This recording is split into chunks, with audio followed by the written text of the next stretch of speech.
If you feel exhausted from constantly giving, if people keep crossing lines you never agreed to, if your phone is buzzing from texts, emails, and urgent requests every hour, maybe the real problem isn't your life.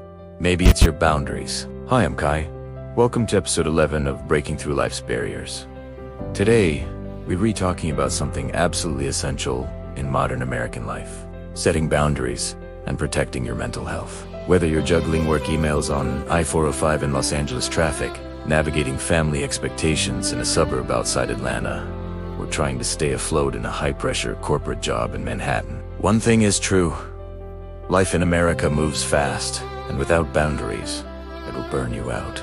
A few years ago, I was living in a small apartment on the north side of Chicago, just a few blocks from Belmont Avenue. Every morning, I'd stop by the same Starbucks on Clark Street, grab a Pike Place, and tell myself, today I'm going to take better care of myself. But by 9:15 a.m., I was already drowning. Emails from coworkers, Slack messages, calendar invites, piling up faster than Lake Michigan winds in winter. Coworkers from our downtown office near Wacker Drive kept dropping tasks on my desk. Family in another state, calling last minute asking for help. Friends expecting me to drive them to OR at 4 a.m. because you're the reliable one. One night, after a 10-hour day, I was sitting in my small living room, eating leftover Chipotle, when another message came in from a colleague. Hey Kai, can you handle this before tomorrow? You're great at this stuff. I stared at the message, feeling that familiar heaviness in my chest, and I whispered to myself, Kai, when did your life stop being yours? That's when I finally admitted I didn't have a life problem. I had a boundary problem. America celebrates hustle, grind, being busy, being available, being productive. You hear phrases like, just get it done. Can you hop on a quick call? Be a team player. Family is everything. Don't be difficult. And suddenly, without realizing it, you're saying yes when your body's screaming no. Boundaries aren't selfish. They're survival. Boundaries are not walls. They're guidelines, lines of respect. Boundaries sound like, I'm not available right now. Let's talk tomorrow. That doesn't work for me. Please speak to me respectfully. No. Short. Clear. Kind. Firm. Let's look at 3 types of boundaries with some real-life American examples. First, time boundaries. You work at an office near downtown Dallas. Your coworker stops by your desk at 4:58 p.m. again asking for a quick favor. A boundary sounds like, I can help tomorrow morning, but not today. Next, emotional boundaries. Your aunt from New Jersey calls to unload drama every Sunday morning, right when you're trying to reset for the week. Your boundary could be, I care about you, but I can't talk about heavy things today. And finally, personal boundaries. Your friend from Phoenix drops by unannounced. Again, your boundary is simple. Please text before coming over. I need space at home. The fear that stops most Americans is real. What if they get upset? What if I seem rude? What if they think I don't care? But here's the truth. People who love you will adapt. People who use you will resist.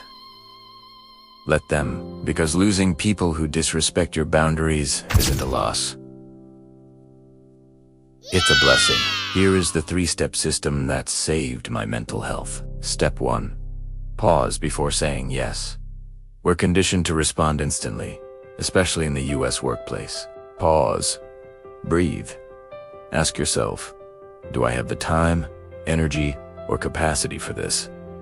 If not, say no. Step 2. Use short, simple responses. For example, not today. I don't have the bandwidth. I can get to that later this week. I'm unavailable. No guilt. No novel-length explanation. Step 3. Stick to the boundary. You don't need to justify your peace. You just need to protect it. The more consistent you are, the faster people learn how to treat you. I remember the day I finally said no.